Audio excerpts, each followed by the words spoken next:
good morning or afternoon from whichever time zone you might be joining us. I'll be moderating today's conversation.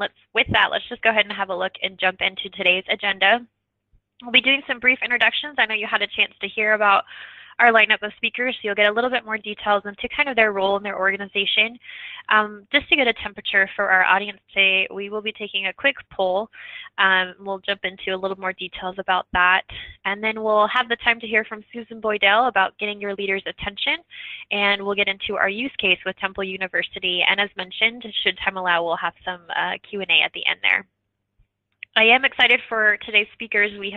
I've had a chance to work with some of these guys in the past, and they're really well-known, great industry thought leaders, excited to be able to not only combine industry thought leadership, but also have a chance to hear a use case from somebody who actually is in the liaison role that's in their day-to-day, talking about today's, how to engage the C-suite. So with myself, I'll just kind of kick off. I'm our VP of Marketing here at MarketWare. I'll be moderating today's conversation.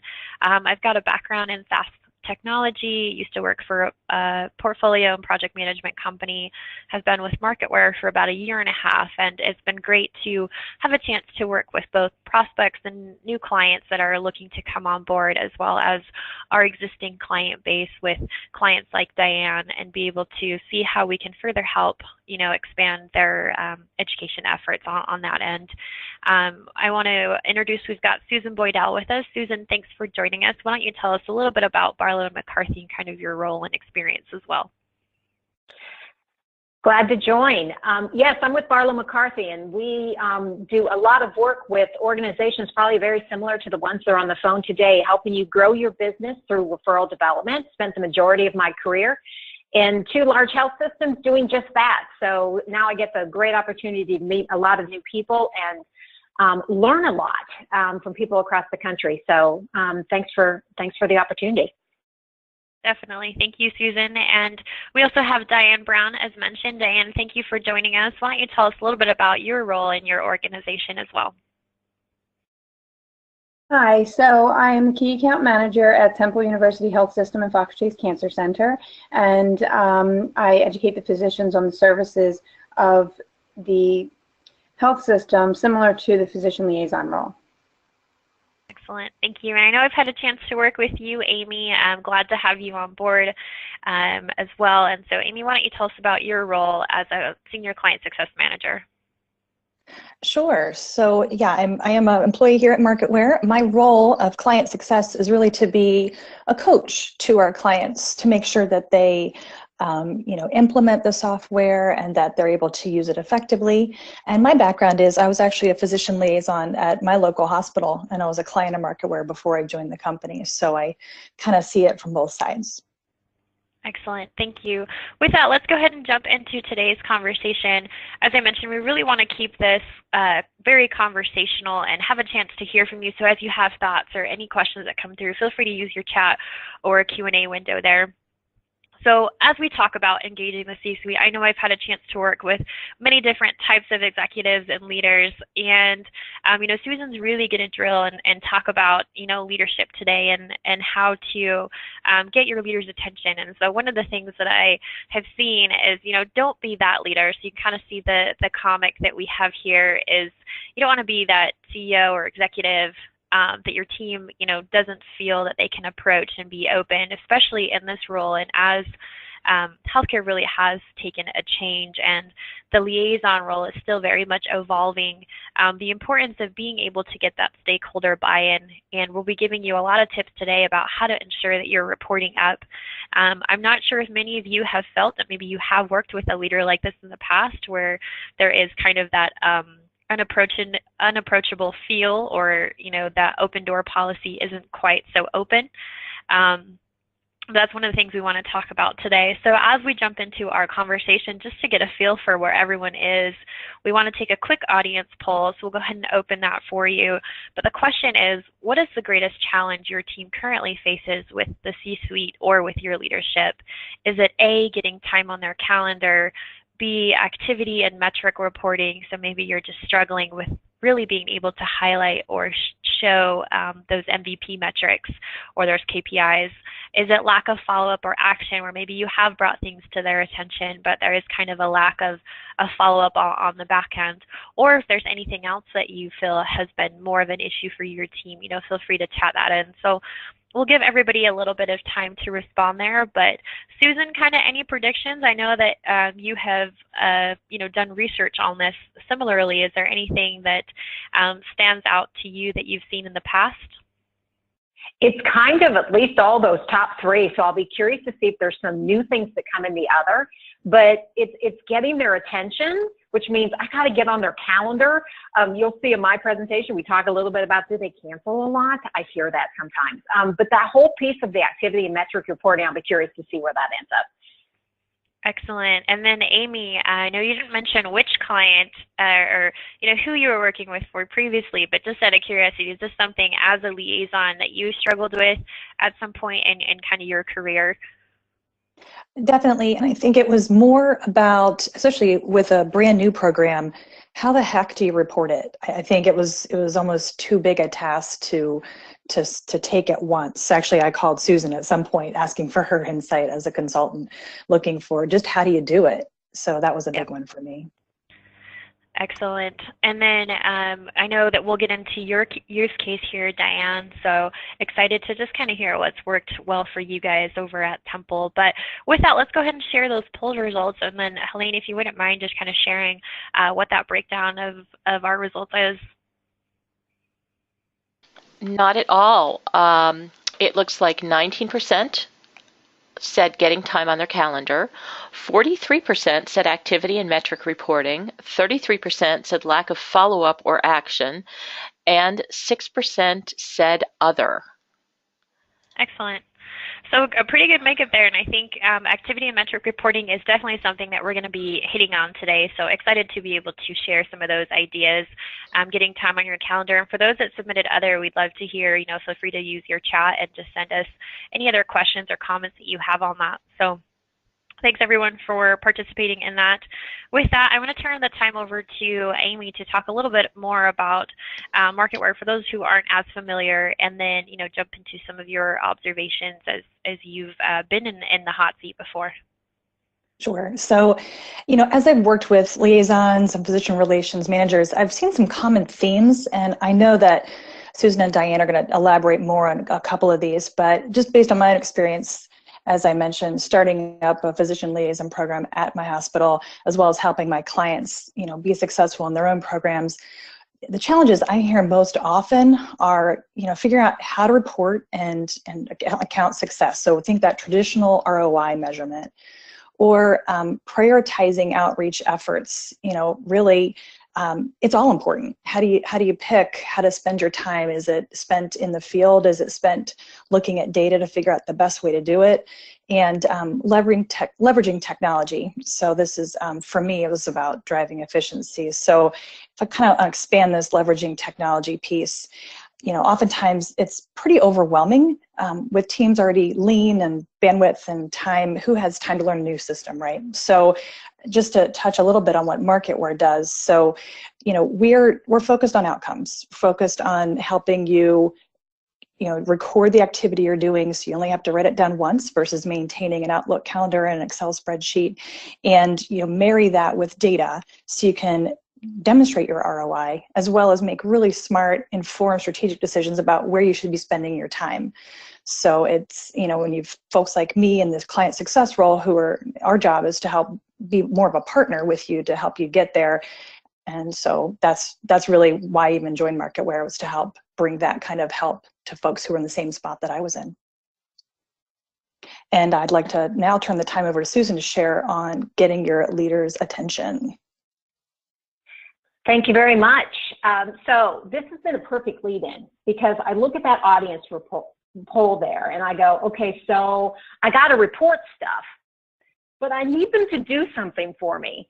And it seems to be those two things are very much the challenges that everybody is seeing out there.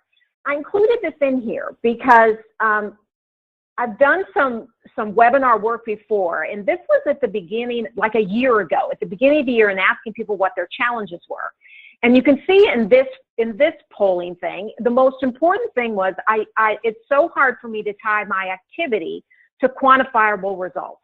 It's the greatest challenge people have. I'm out there working my tail off, yet I can't seem to get the attention of my leadership to see the value of the work I'm bringing in. Yet I know that I'm bringing in really good value to the organization. And you kind of see where the rest of it is. I need that one down there where it's about taking action on issues and barriers, though not as high as putting the activity and the results together. But in this piece, since we're talking specifically about what we need our leaders to do, it makes perfect sense that it's there.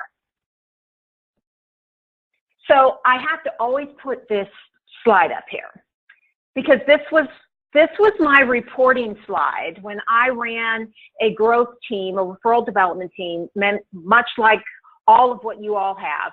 And I thought this was the greatest thing in the world because it had everything in it. And every time I showed this big report that was on a legal-sized piece of paper, and it was probably as small as you're looking at on your screen, I could see the glare, I could see the faces just glossing over.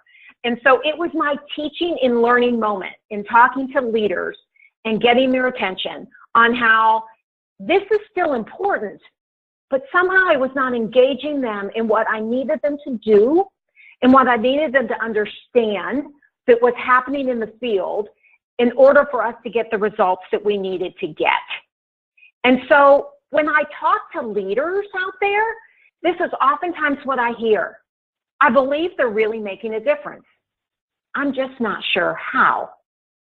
And we all know mostly that pressure is just going to get harder and harder as we go forward because we have to show our value to the organization. So when you talk to organizations and you talk to folks that run liaison programs or even the liaisons themselves, so in the past a lot of it was about data. I'm seeing that one get a lot better. I mean, I think about the folks that are using even the marketware piece of this. I mean, you have access to data now. It's a lot of data, but you have access to data. There's still this whole piece of lack of agreement. In other words, what do you want me to grow? What am I focused on? So focus is still a piece of it. Those two things need to be in place. There's just too many barriers.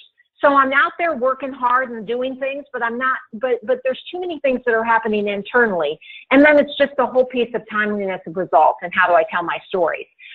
So when we think about all of that together, and this is what I'd ask each one of you to do.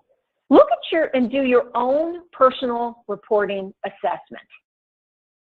I oftentimes ask people that are in the field and leaders of relationships programs to ask them to say, what's the perception your leaders have of your field team and of your program as a whole?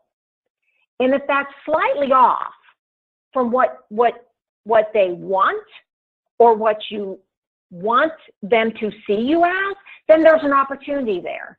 Oftentimes then we'll look deeper and say, well, so what is it that you're reporting? How are you reporting? So in other words, if most of your reporting has to do with service issues, then your leaders are going to see you as you're the people that take care of problems out in the field. So I put this up here to kind of ask those questions internally. So if your reports are mostly about activity, then all they're seeing is the activity. They're not necessarily, like in that very first slide, tying activity, what I did in the field, to the results that we got in making those connections. The third bullet on here I want you to really think about. Do my reports educate and inform? And do they help get the change that needs to happen? So if we have barriers or we do have service issues or things that are getting in the way of the volume that we need to get, is my reporting, how I'm doing that, helping to make those things happen? Because there's one thing from an education standpoint. Most of our leaders have no idea how this works in the field. In fact, probably many of you just think, well, if you're a good talker, go out and tell them. And we all know that going out and telling them is not going to get the results that we need. And so we kind of have to continually educate our leaders on what that piece might look like. Asking the question, if my reports are matching what my my leaders perceive of me. Because if that matches and it's not exactly where I want to be, then you have an opportunity to improve that. So what do leaders want? Well, it's pretty clear. Leaders want results. But how we do that and how we present results, that's why I showed that crazy slide at the very beginning, because they were results. I was showing volume data, upticks in volume. I was showing the whole kit and caboodle. And that wasn't really helping them see, because they couldn't see what was really happening. I wasn't setting up the story for that. So less is more, and how we package the story. So we're going to spend a little bit of time. I want to give you some tips and some ideas on storytelling as we go forward as well. I oftentimes say, don't share data that they've already seen. So if they're looking at a monthly volume report or a surgery volume report, don't present the same thing because they've already seen it. Now, I'm not saying you might not use that as a part of the story you're going to set up with what's happening out in the field and how you're working with doctors and what those results might look like. But I'm not just presenting basic data that they've already seen and they've already looked like. I'm tying that data to what I'm hearing in the field and the actions I'm taking in order to change what those numbers might look like. So I'm going to start with some basics. So when I talk about education and the fact that they don't really understand how this really might work out in the field, let's think about defining what our sales cycle is. Now, this is a total example for you all. You all need to define and create and build your own. But this you'll see how this might help to educate our organizations and our leaders in terms of how I have to work through in order to gain the commitment of a referral at the end of this. In other words, I don't just go out and talk and poof, that comes the referral. That might have happened 10 years ago, but it certainly doesn't happen anymore.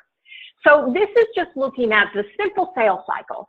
So, my first thing is I've got to create and build trust within the organization. I've got to understand their needs within that practice. I'm then providing them the solutions that meet that need, and then I'm asking for the business. There's a whole bunch of stuff that happens in between there, but that's kind of the basic big pillars that I'm moving through when I'm out in the field. So if you define your sales cycle, you can then work with them on reporting throughout that sales cycle. So as I learn things, I've been talking to some doctors, and I might have learned some basic needs that were opportunities within the organization. That's a reporting opportunity. So I'm setting the stage. As I continue those conversations in the practices and with my physicians, I'm learning and I'm presenting solutions and I'm getting reactions to that. Another reporting opportunity. I'm then quantifying what do I think, as I've asked for the business, what do I think that volume opportunity might look like? Another reporting opportunity. So I put this up here to say, define your sales cycle, and then think about reporting to your leaders throughout that sales cycle. So in other words, don't wait till the end of the quarter or the end of the month when you have the big old fat report that I showed you to tell them, okay, so Dr. So-and-so went from 100 procedures to 101. I want credit for the one. You would have already set that up because of the work and the stories that you've told your leaders about how you were working with them to get that additional volume. So storytelling. This is what I say is your creative outlet, but it's also your way of thinking about how you engage your leaders in that conversation. So a lot of you said it wasn't that difficult to get time, but 19% of you said time on the calendar. Well, to me, leaders are really, really important. So when I get time with them, this is no different than a busy doctor. When I get time with them, I have to provide value. So I can either push information out to them or I can pull them in through a story. So if you think about storytelling, it's the basics of cause and effect. And so we're going to set it up so that then they see the effect that you got based on the actions that you took and telling them that story throughout your whole sales cycle. So simple basics of storytelling. Okay, emotional reaction. I always say when you think about a story, you're thinking about that emotional reaction piece. Okay, so here's an idea of an emotional reaction. If there's a barrier out there, in other words, you have continually heard that your scheduling process or your scheduling folks don't answer the phone, or they're rude on the phone, or it takes too long for someone to pick up, etc., that's going to create some sort of emotional reaction. Now, I need them to do something, and I need my leaders to do something about this because it's a barrier. So I'm thinking about those stories that I tell and that emotional reaction I'm going to get and how I'm going to engage them. It's again, it's not about you. It's about them and how we're engaging them in that piece. I always say, don't tell them every little detail. Break it down into the most important pieces that they can digest. Because again, their listening is short. That's why I say, know who you're talking to, know your audience, and how I'm going to package that up when I get my time in front of leadership. Here's a basic piece of building that story. So you got the facts of what happened out in the field, the who, the what, the where, the why, the when, all of those pieces. You have all of that. You learn all of that. You ask the questions to get all of that. Something comes out of that. You learn something. Sometimes it's an issue, sometimes it's a barrier and a challenge, sometimes it's an opportunity, sometimes it's a new referral opportunity. And that leads to what's the payoff? What's the results we're going to get? What's the opportunity? So in other words, if we fix this, we'll get this much more volume. That whole piece. There's your basics of storytelling. So I'm going to give you a couple examples. So here's the facts. So we got Dr. Smith out there. His volume's been flat. He splits his surgeries with a competitor. He wants to get busier. He's maxed out his block time, and the competitor allows him to flip rooms. Okay, so through your conversations, you learned all that. You probably have a situation, I wouldn't be surprised if most of you have something very similar to this. Okay, so the competitor lets them flip rooms. So the conflict here is it's easier at the competitor, but he prefers your OR staff opportunity there. So here's the payoff. If we can figure out a way to flip OR rooms and make more block time available for them, we could see 3 to 4 more surgeries per week if we could make that happen. So you see the setup of the story. You could easily take your information and create something similar to this. I give you another one. I'm not going to go through this, but it's the same sort of thing. It's the facts of what you find. This was an unaligned position, what that opportunity might look like, and then what the payoff is, which means I've gone far enough down the learning and needs part of my visits with the physician office to understand what the potential is that the organization could get from this physician, which is what the piece is that you're working. So I'm going to give you just 2 more examples. These are purely for you. So we talk a lot. We take our doctors out to doctors to meet referral sources, so our MD to MD type visits, and we get certain results from that. So this is a simple way for you to then tell your story, but just graphically show, okay, so I took the doctor out 24 times. Out of those 24 visits to the physicians, he got referrals from 10 of those. He did 10 surgeries. All of those things are things that you have figured out by talking out in the field. So you might ask the physician that you're taking out to visit the referral sources, I want you to track how many referrals you get from these offices because I want to be able to tell the story to leadership. So this is what this is. This was a hand surgeon. So the hand surgeon, in addition to the surgeries that we wanted from this physician, there were also imaging procedures. So tracking that piece as well and letting them see that. In this case, there was an opportunity for hand therapy. We didn't have that person at the time, so this was setting up to the organization. We could also get all of his therapy if we had a certified hand therapist and the possibility to be able to get that. So again, simple way of setting up a nice story. You can make this anything you want, but the key to this is it's 1 page. So I'm showing this graphically, but I'm telling my story as I go through it. So this is another example because so many of us get hit with the barriers out there. This is looking at how do I be able to quantify barriers to an organization?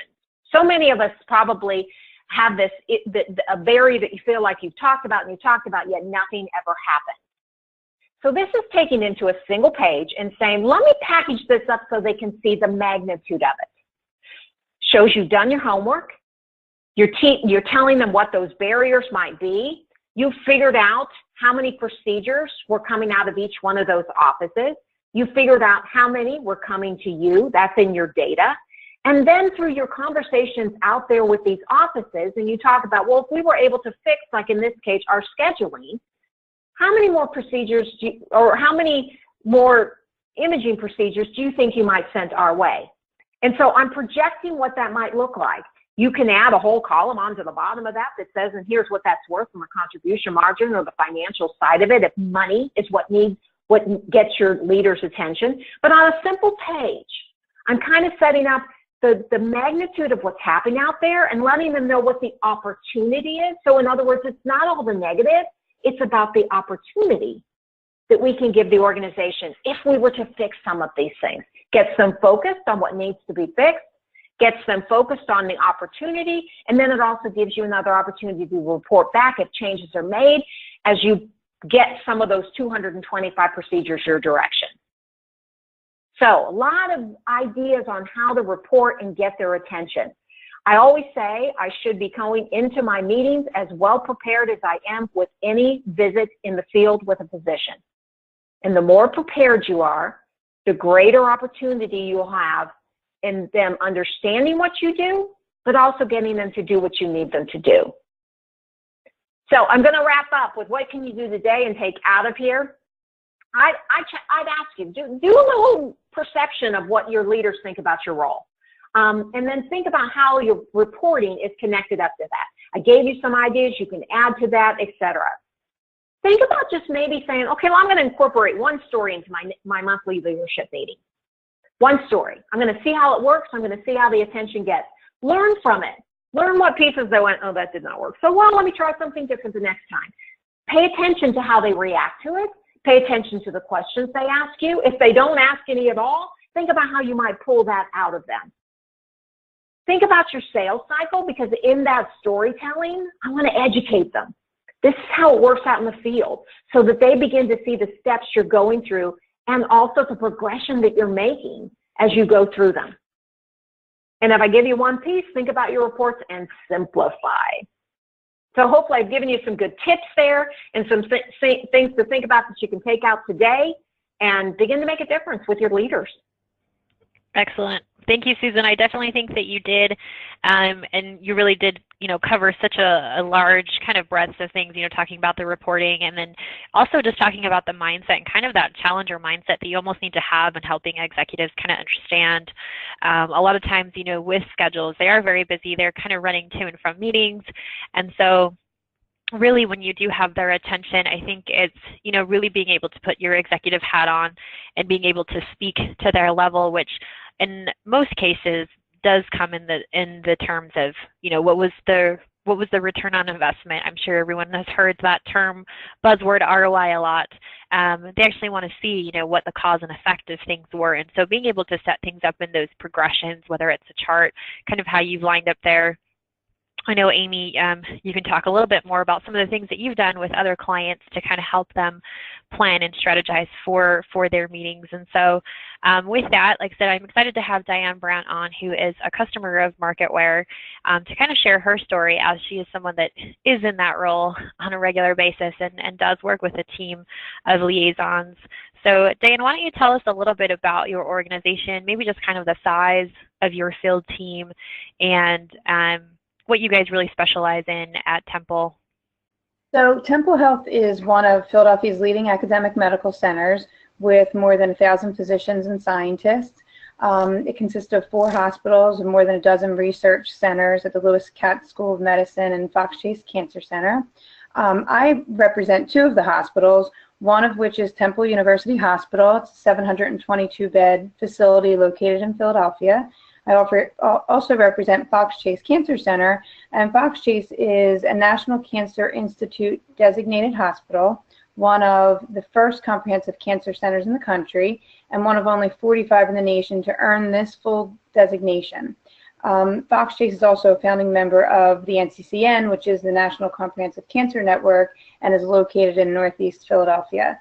My lead focus is GI, urology, and thoracic programs at Fox Chase Cancer Center. Great. And what is your reporting structure there? Who reports to whom? And then how many liaisons do you guys have at your facility as well? So my team consists of 8 key account managers. We're geographically based, and we have leads for 1 or more clinical programs within the health system. We work very closely with our clinical programs for which we're the lead, and we promote all programs in our specified geographies. Currently, our team is in the business development department, and we report to the vice president of marketing, and we work very closely with the vice president of business development. Great. And what has worked well for you guys in terms of wins of keeping your executive team involved? I think what's been great about your organization is having 8 different liaisons is kind of unusual. It'd be great for those folks who are on, feel free to let us know the size of your field team. But a lot of times you hear these 1, 2, 3 members. So something that you guys are doing is definitely working in terms of being able to prove that return on investment, to be able to kind of justify those additional resources. And what would you say have been some wins for you in terms of your executive team and leadership team? Yeah, so it's a little different for us because we promote the tertiary and quaternary care within the tri-state, so that's why we have a large team. But we believe in being very proactive with scheduling meetings with the C-suite because we want to make sure that they're aware of any field intelligence that may have an impact on the health system. And because we're out in the field, we're the ones that really hear everything first. Even if it's something we think they may be aware of, we might have a different perspective just because we're coming from the field. I also think it's important to ask them for suggestions and insight for any new initiatives that we're working on, because when you have the support of the C-suite, it proves to be very helpful when you need to engage other departments within the health system. Yeah, that definitely makes sense. It looks like we're starting to get a good amount of questions in here, so we'll definitely get to those. Excited to be able to share. And dovetailing off of our big kind of talking point today, metrics and reportings, what's worked well for you in terms of a mechanism to report and kind of share the numbers and be able to speak to that data as you do look to kind of, like I said, that cause and effect of results, activity versus outcomes? The data that we use on a daily, I use the data on a daily basis, all day, every day, pretty much. And measuring the wins besides metrics and numbers, we convey to the C-suite are, specific examples of how we've helped physicians from the community to feel more connected to our health system, how we have connected those community physicians to our internal physicians. We also convey internal wins so that, when we have engaged other departments in our initiatives, that the C-suite is aware of the fact that, we're obviously working with external customers as well as our internal customers. But as far as MarketWare data goes, we use the data first to do a geography analysis to determine which physicians we need to focus on. And then we also use the data to create growth results reports to share with the service line administrators to showcase top physicians referring to their specific service lines. Data analysis also helps to provide a clear example of how important the liaison role is in the health system. And, if you utilize SMART goal setting, which consists of specific, measurable, attainable, realistic, and timely, then the data analysis can help with that, that measurables part of your goals. Okay, perfect. And I know that you guys have been, a MarketWare client for a little bit, but for those that maybe are looking to, maybe bring on a technology solution, because maybe they currently are just using kind of Excel documents and kind of doing some of that baseline reporting that Susan was talking about, kind of any suggestions as somebody looks to be able to have technology to support, how much of a difference has it made in showcasing some of the efforts that your field team is doing? Yeah, so MarketWare has helped tremendously in how I can showcase results because of the numerous ways that I can display the data. So, for example, I can create a report to show which physicians have sent the first patient ever to our health system. And this information can be used to, not only go out and thank the physicians, but also ensure that the patients have had a smooth transition to our health system. And if they have not, then it's something that we can talk to the physicians about and go back to the C-suite or the other departments and kind of work with them to help figure out a way to make the transition smoother.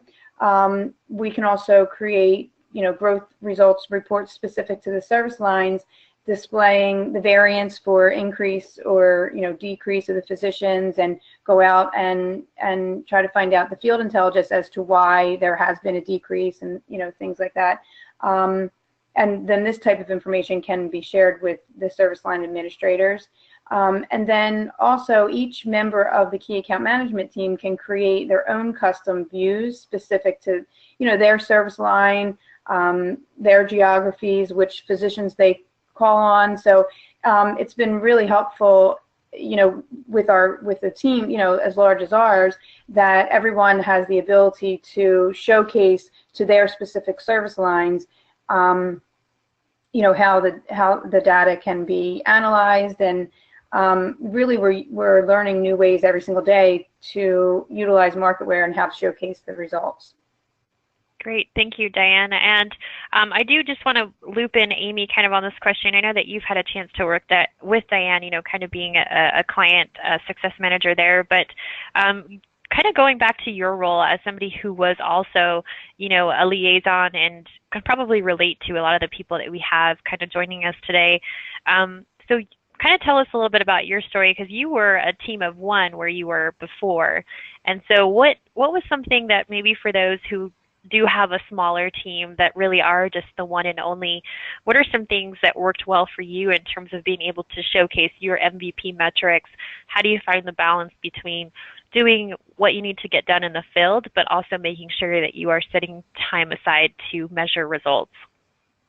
Yeah, good question. And actually, as I listened to both Susan and Diana, just reminded me of a couple of things. So one, don't wait to share your results till you have the big fancy report written.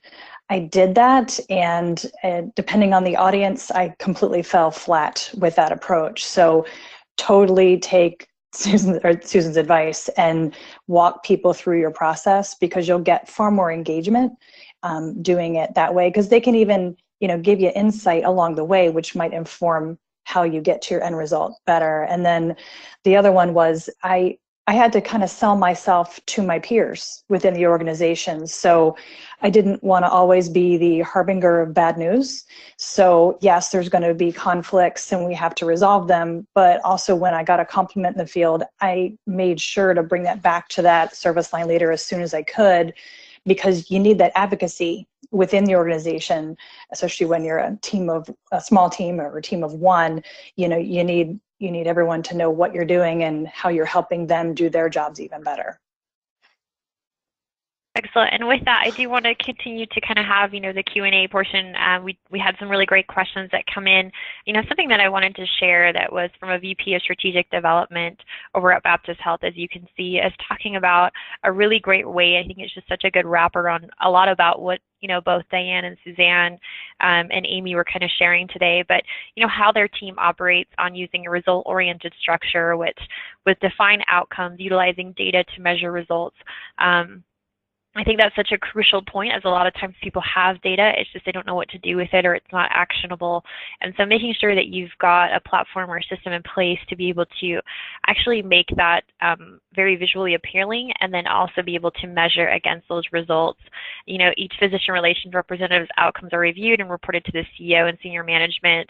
I love what you said about Amy about, making sure that you're not just waiting till you've got the great numbers end of quarter. A lot of times that's when people start pulling the reports, and it's what are you doing throughout the quarter to make sure that you are seeing that quarter over quarter growth or month over growth. And it's just those small wins a lot of times that just make a huge difference. And so making sure that the individual team members, interact directly with senior leadership, and that there is that ongoing two-way communication. So I really thought that this kind of story helped really tie that in. We're getting a lot of really great questions. We're going to go ahead and kind of move to that Q&A portion, because I want to make sure that we definitely have a chance to kind of answer where everyone is at with things.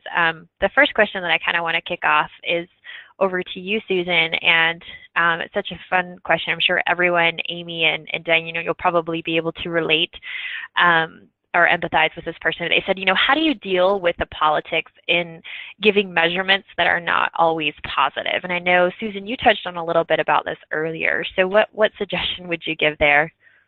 I think that's a great question. And, we see that a lot of times. And that's a lot of being able to then be able to tell, again, it's the story. Because sometimes it's negative stuff, or maybe the numbers just don't look as good as they should, but we can quantify or understand why that's happening. So I oftentimes think that I have to turn the story around to be able to show what the opportunity is based on what we need to do in order to get the action I need to happen. We don't fix scheduling overnight. We don't fix things like that overnight, but there are sometimes steps along the way that can show progress.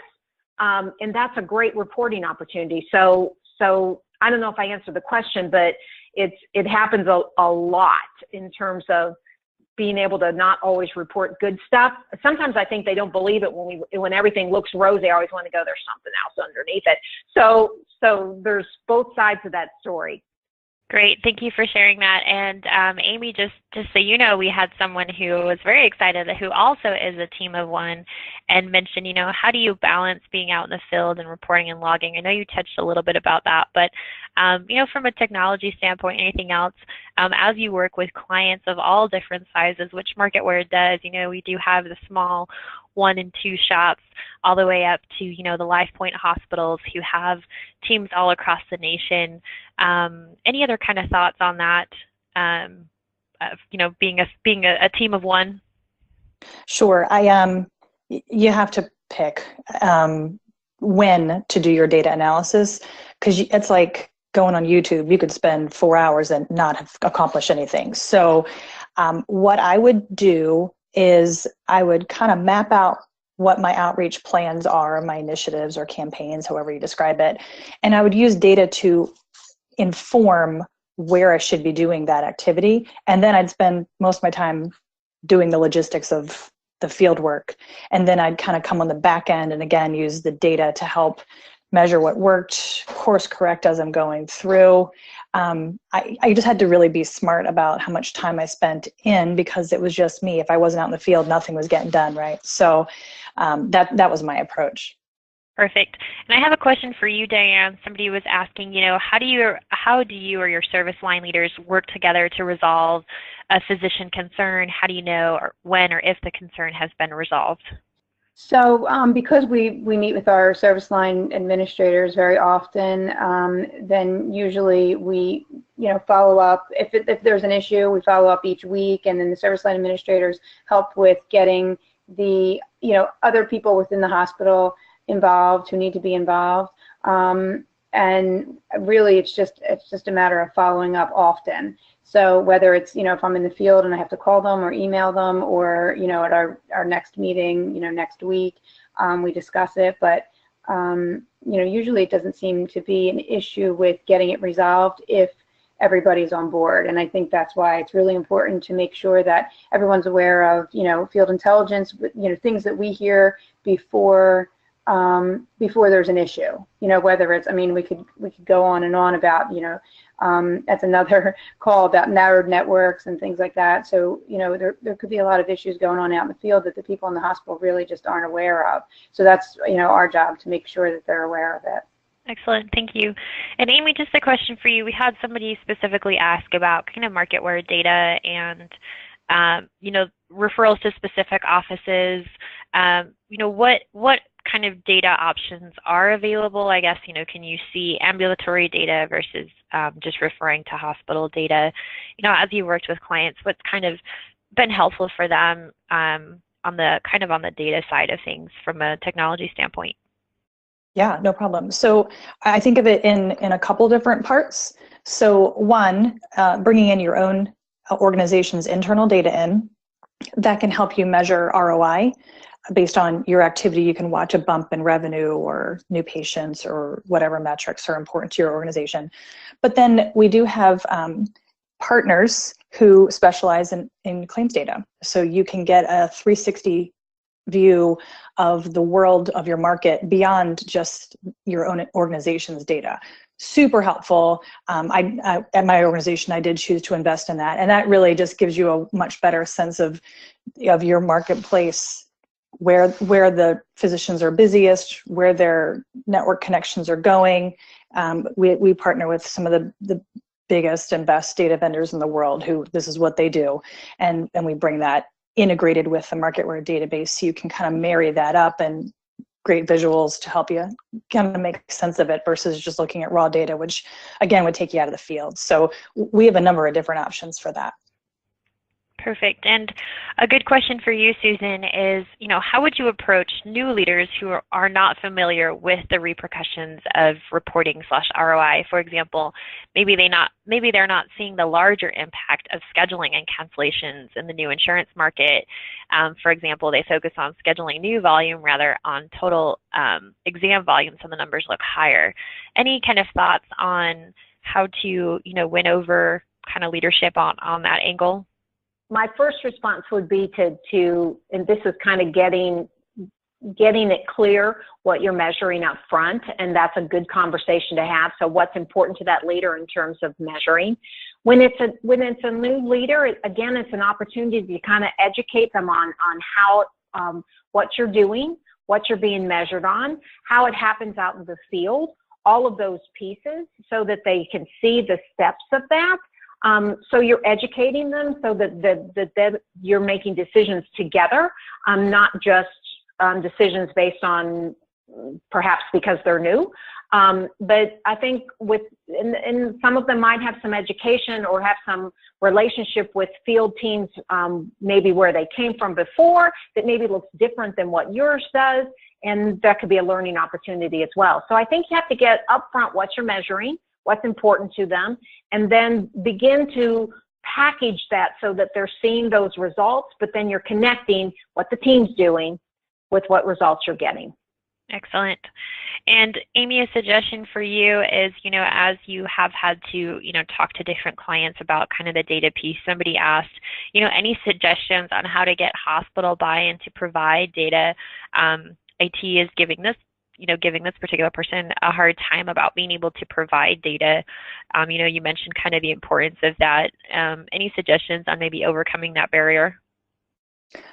Sure, I'll actually use a personal example. So in the organization I worked for, obviously before we had me in this role and partnered with MarketWare, we looked at internal data. And one of the components we looked at was referrals. And one of our financial analysts actually spent 4 hours a month manually pulling together a report that she then shared with the C-suite. When we partnered with MarketWare and we brought the internal data in, it was a process improvement project. She could just log into the database, update the time range, and she spent maybe 30 minutes just analyzing, doing the thinking part versus manually pulling the information. It's the little wins like that help get buy-in. My CFO was completely on board with the investment in MarketWare because it was going to save one of her resources from doing something that wasn't as value added as other work she could be doing. So little wins like that sometimes can get you over the hurdle. Excellent. Well, great. I'll keep an eye out for any other questions there, but just kind of as we, look to wrap up, just a couple of announcements for you guys. I appreciate everyone's kind of questions and suggestions throughout the conversation. I definitely appreciate, your time, Diane and Susan and Amy, providing insights. It's great to see, the melding of what's going on in the marketplace and what we're seeing as an industry. I love the Liaison role. I love talking to, like I said, our clients and being able to see how we can help pair them with a solution that's going to save them time and be able to help share the value of their role. It's been fascinating to see the evolution of the Liaison role and how it's really become a lot more consultative and proactive. And so I know it's no easy task for those of you that are out in the field. And so it's definitely great to be able to see, anything that we can do to help. With that, feel free to reach out to us. We've got a chat available on our website. You can go see some of our other webinars or resources available on there. But thank you everybody for joining, and with that, we'll give you a few minutes back in your day. Have a great rest of your work week.